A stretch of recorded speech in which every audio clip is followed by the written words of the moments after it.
Pierre Narcisse, a man whose charm hides a restless mind, a modern enigma, navigating fame, ambition, and the shadows of obsession.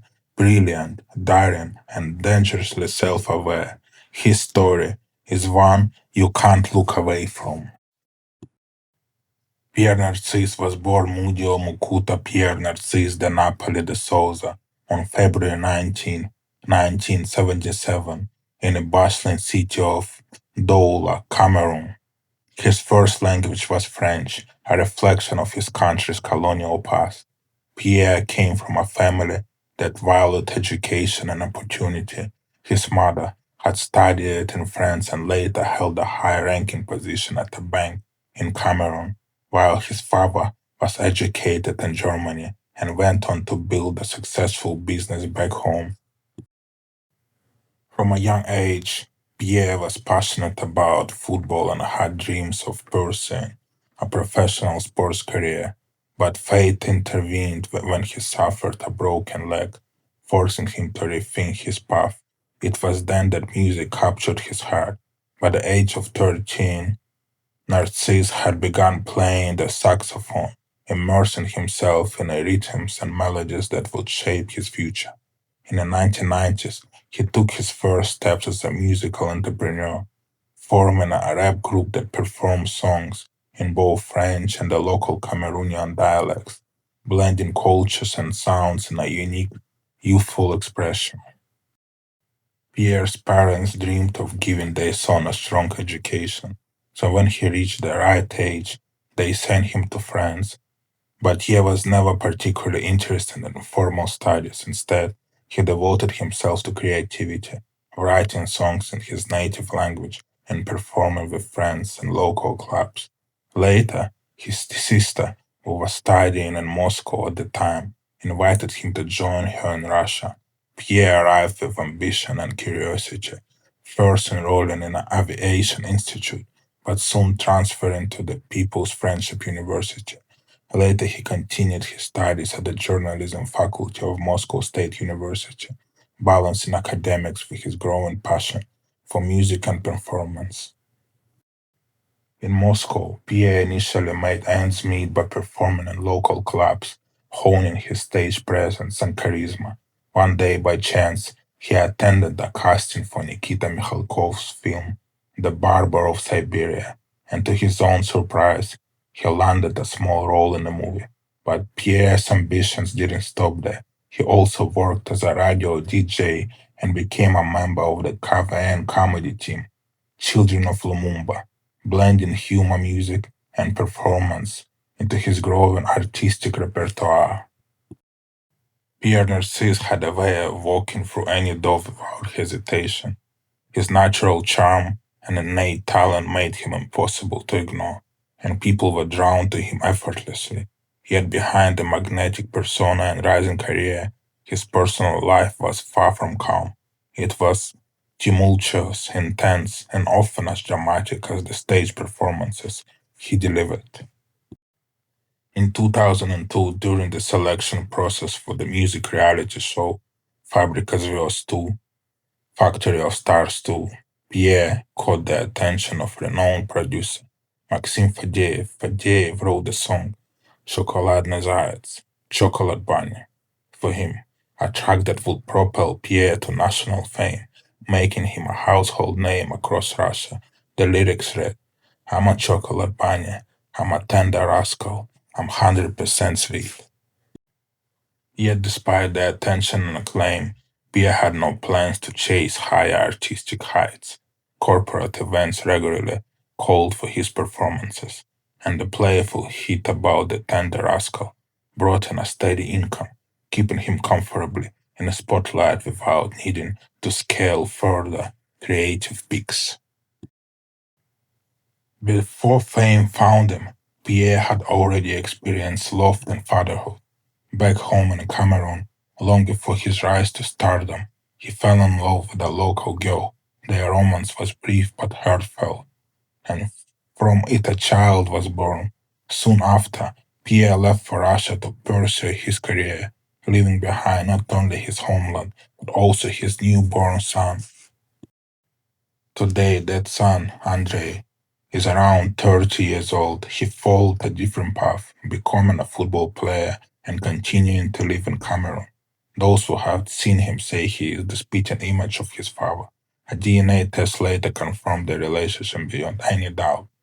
Though Andre doesn't speak Russian, the bond of blood remains, a quiet reminder of the life Pierre once had before music, fame, and Moscow changed everything. After a quiet period in his career, Pierre Narcisse made a return to the public eye in 2008, appearing on a TV show, Star Eyes. Around the same time, he began performing again, giving small concerts where he sang his well-loved hits to loyal audiences. Soon after, Pierre took part in a popular television project, King of the Ring, and later appeared in New Year's musical, Moscow. His creative energy remained strong.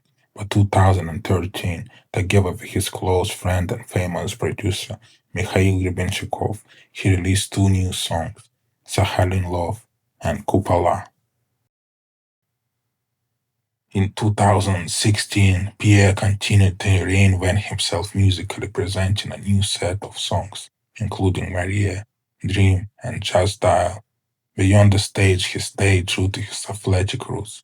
He kept training regularly and often played football, never losing that competitive spark that had defined him since childhood.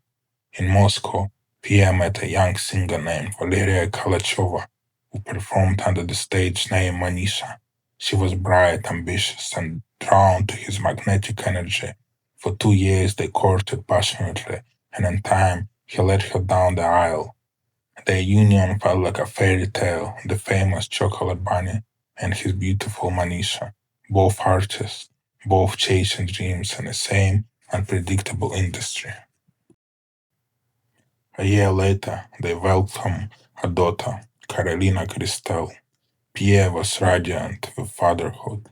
To friends and fans, he seemed fulfilled, a loving husband, a doting father, a successful performer who had everything fame, family, fortune.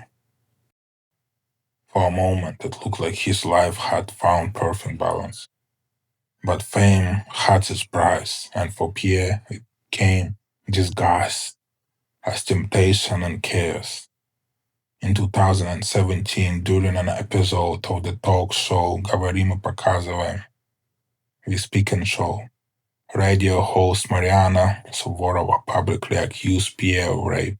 Soon after, his wife Valeria appeared on a television, accusing him of infidelity, heavy drinking, and domestic violence. She said she was preparing for divorce. Pierre admitted to being unfaithful but denied the accusations of assault. Friends described the chaos that followed.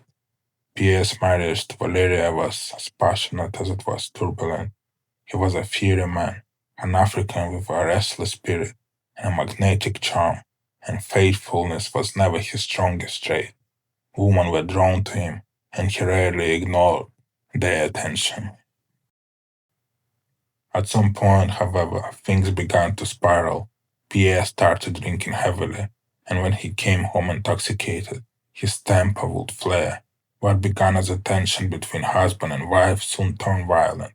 Valeria, known to friends as Lera, went to the police, filed reports, and left him more than once, only to return, hoping things might change.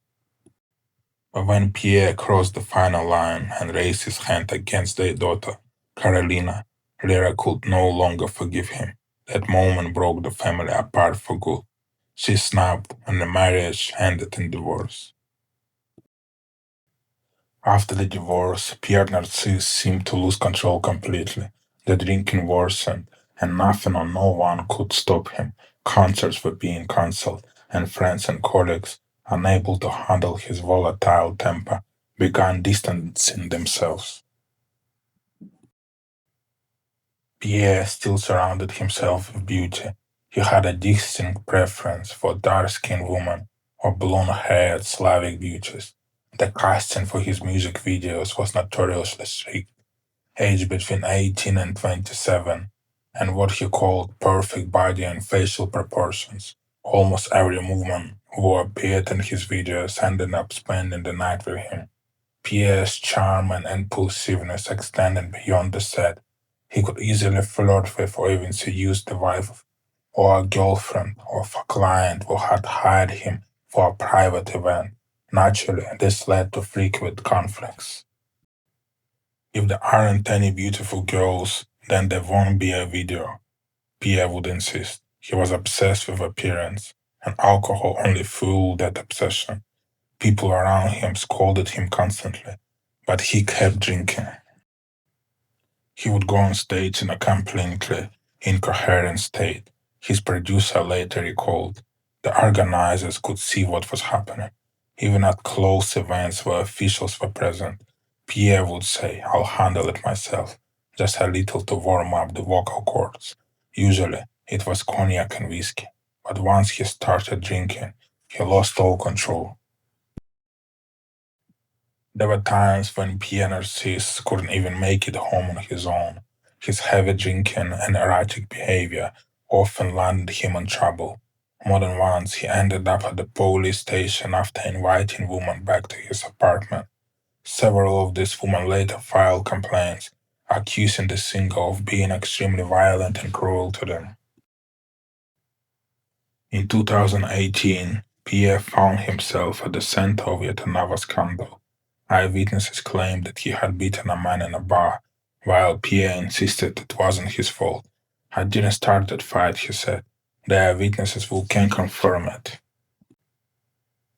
Despite the chaos surrounding his personal life, Pierre remained a public figure, and his very presence as a black man in Russia had always attracted attention. When asked how he managed to live in a country at a time where skinheads were still a visible threat, and whether he had even personally encountered racism, Pierre gave an answer that revealed both resilience and pain. One time, when we were performing with our cover and team, Pierre recalled a group of skinheads came in. They wanted to beat us up, but that day things didn't go the way they planned. Our team was mixed Russians, Armenians, Chechens, Indians, so we gave them a real fight and they had to run for their life. Once, after a late concert, Jem Sharif, a dark-skinned singer from Fabrica One, and I were walking home near the Dynamo metro. About 30 skinheads attacked us. The fight was brutal. It went on for about 20 minutes. It was summer. Jem grabbed a bottle from a table in a street cafe and used it to defend himself. God was on our side that day. He helped us survive. Then there's the question of the police. The police arrived and detained us. Those attackers claimed we were the ones who started it. Imagine that. Two people supposedly attacked 30 heavy idiots. And what happened next? No one was punished. We were simply told to go home, so they were. Yes, it's sad, but that's not the worst part. I still can't understand why this happens. Everywhere in the world, there are Russians. And are they mistreated there? In my native Cameroon, there are Russians too. Does that mean I should go on Cameroon and beat up Russians? What if Chinese, Indians, and Africans started beating Russians in their countries? That doesn't happen anywhere else. So why do people of a different skin color suffer here in Russia? Admittedly, things are better now than they once were. But 5 years ago, dark-skinned students were afraid to use the metro. They walked the streets almost running. When I studied at the People's Friendship University of the Patrice Lumumba, we talked about this a lot. After incidents with skinheads, many of the guys wanted to return home, form gangs, and take revenge on Russians. But that's just not the answer. We're better than that. One night, Pierre Narcisse became the victim of a Nazi talk. He had agreed to sing at a private party, but the former Fabrica star had been lured into a trap. The client, who had paid the artist $500 in advance, led the chocolate bunny into a back courtyard and began to beat him. The attack did not spare the singer's manager, Tamara, who rushed to protect her artist. The so called client turned out to be Oleg Tugarev, a student at Himki Medical College. He had told Tamara this will be the best gift for his girlfriend. She loves Pierre's work. To prove he could pay, Oleg handed Tamara $500. On the evening of Tuesday, April 19th, Pierre and Tamara met Oleg. Instead of escorting the singer to a proper venue, the young man dragged them into a run-down courtyard. Pierre found the situation suspicious. Where are we going? He barely had time to ask when the client pulled a knife from his backpack and attacked the chocolate bunny. Tamara Shalamova threw herself between the attacker and Pierre, apparently hoping a man wouldn't strike a woman. She was wrong. The future medic showed no mercy. He plunged the blade into Tamara's neck and tore an earring from her ear. Pierre, rushing to defend his manager, managed to wrest the weapon from the student. The scuffle spilled out onto a busy street. Fortunately for Pierre, a passerby called the police. Seeing the officers, Oleg immediately shouted, "Help! They're killing me!" After some time, both men were taken to the police station. Tamara, covered in blood with a puncture wound to her neck and a torn ear, was rushed by ambulance to Sklifosovsky Hospital. After investigators examined the scene, the police released Pierre a few hours later. Oleg, however, faced serious consequences. The investigators established the young man identified himself as a skinhead and was already known to the police. During the questioning, he admitted he had always dreamed of killing a black person and killing a famous Negro that will be even cooler, Oleg reportedly said. Pierre later confessed his remorse. "I am very sorry that my manager was hurt. By the way, the police said that if it weren't for my physical strength, the consequences for both me and Tamara could have been much worse. I'm glad I managed to disarm the scoundrel. The split head, I grabbed Oleg by the chest and bashed his head. That will heal soon." Racism still happens in Russia, though a lot has changed. Back in 1996, for example, if you were walking down the street, someone might shout after you, "Hey, Negro." That was just normal. But my father always said, if a person in life hasn't hit you, let them say whatever they want. Words are just words. When I appeared on Fabrica, I started receiving letters from African students in Russia. "Thank you so much," they would write, "before they called us Negroes, and now with chocolate bunnies." I had another story too. Once I was invited to a private party in Sochi. We were performing. Everything was going smoothly during a break, and suddenly a man who had just kissed me and hugged me shouted, "Hey Negro, go back to Africa."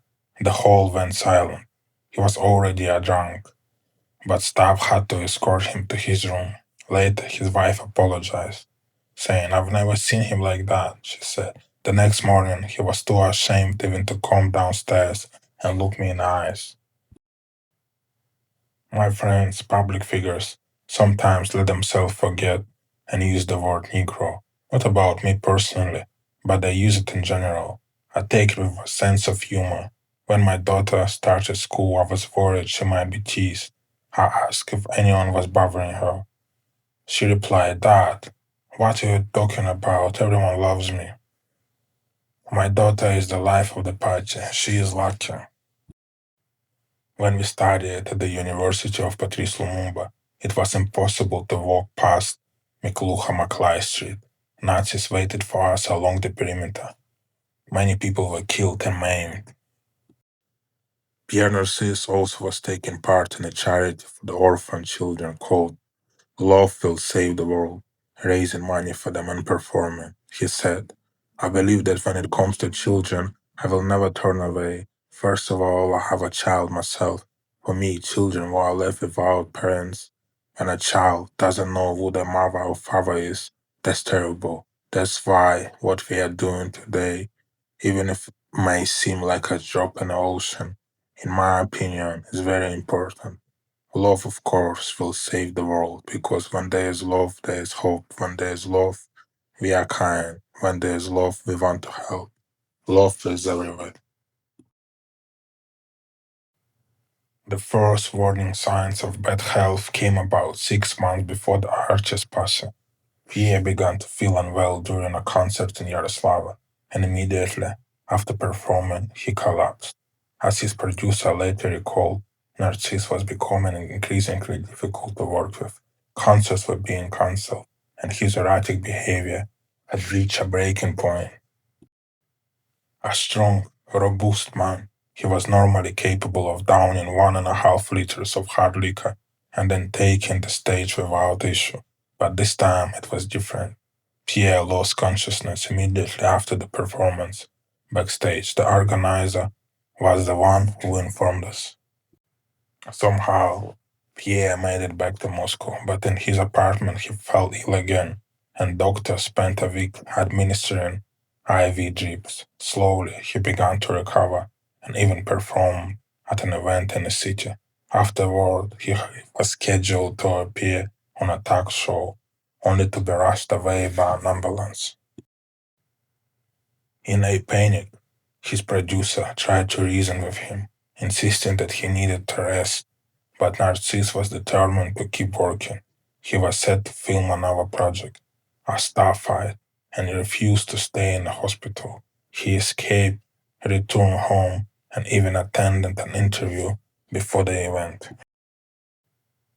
It was there that he fell ill again, an ominous sign that would prove fatal.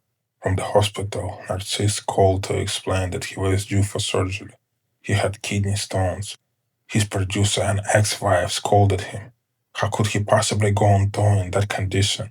But he was a workhorse, relentless in his drive to perform. Exactly 24 hours later, Pierre was taken into surgery. At 11:15 p.m., his heart stopped. Only hours before his death, he had felt perfectly fine. There had been no warning signs. A release date from the hospital had even been scheduled. The official cause of death, kidney failure. He was 45 years old. His ex-wife Valeria, the woman who had once loved him and later accused him of violence, broke down in tears. Their daughter, Carolina, only 15 at the time, couldn't believe it. She had spoken to him just days before, asking, Papa, when will you come to see me? She had asked.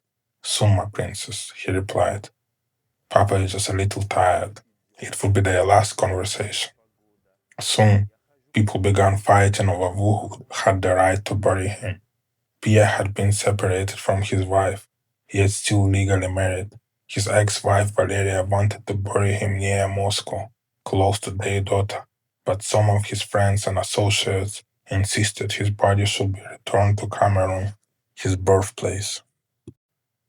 The disagreement grew ugly. Family members from Cameroon accused Valeria of stealing his body.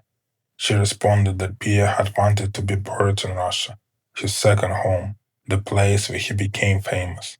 For days, his coffin remained unburied, as both sides argued. On June 24th, 2022, the farewell ceremony was finally held in Moscow.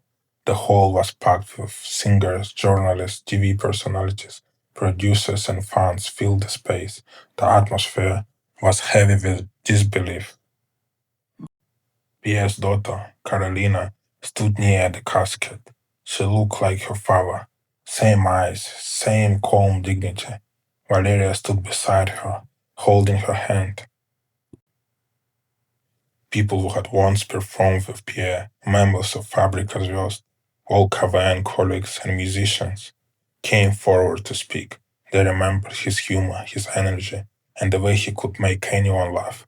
But others whispered about the darker times, the scandals, the fights, the drinking. Some who had known him personally admitted that by the end, Pierre had been difficult to help. He burned himself out, one of his old colleagues said quietly. He lived too fast, too bright, too wild. He was the sun, and you can't stand too close to the sun without getting burned. The farewell ceremony took place in Moscow, but the actual funeral and burial were held in Cameroon. He was buried in a family crypt, But sometime after his death, his widow got married once more, this time to Pier Narcisse friend and producer, Evgeny Shakrai. He was 22 years older than Valeria Galachova. He had always defended her from haters, stood by her during difficult times, and eventually they decided to make their relationship official. After his passing, Pierre's story refused to fade. News outlets revisited his scandals, interviews, and controversies. Others, more compassionate, focused on his music and his place in Russian pop culture. His ex-wife Valeria spoke in interviews, saying that despite everything, the violence, the pain, the divorce, she had forgiven him. He was not a monster, she said. He was lost. He wanted to be loved. He loved life too much, and it destroyed him. Their daughter, Carolina, grew into a beautiful, intelligent young woman and a popular model, and occasionally posts tributes to her father online. Papa, I miss you, she once wrote online. You taught me to smile at everyone, even when I don't feel like it. For all the cares of his life, that smile, his smile, became the one thing no one could ever forget. Pierre Narcisse's story is the story of a man who embodied contradictions, a joyful performer with deep wounds, a man who sang of love but often destroyed it in his personal life, a foreigner who became an icon in a country that sometimes rejected him. He was one of the first African artists to become a household name in Russia, an immigrant who carved his way into the heart of post-Soviet pop culture. His success opened doors for other black performers, comedians, and TV personalities in Russia. He never fully conquered his demons, alcohol, temper, heartbreak, but he left behind a legacy that cannot be erased. His music, though playful, carried something deeper, a sense of belonging, of laughter in the face of alienation. I am the chocolate bunny, he once joked in an interview. Sweet on the outside, bitter inside, but still people smile when they see me. In the end, that was his gift and his curse. Pierre Narcisse lived loudly, loved recklessly, and died too soon. But in every rhythm, in every note, and in every joke he cracked on stage, he left behind a message that even in a foreign land, even under the weight of racism, pain, and misunderstanding, a man could still dance, still laugh, and still make others happy. He will always be remembered, not just as the chocolate bunny, but as a symbol of joy and defiance. A man who dared to be himself in a place that didn't always know how to love him back. Rest in peace to Pierre Narcisse. Я сказал, всем мир уважает Россию. Я держу эту флаг, я говорю, я из Камеруна, я живу, у меня жена русская, ребенок русский. Вы не знаете, какая страна сильная, могущая. И я верю, запомните мои слова. Россия будет на коленях.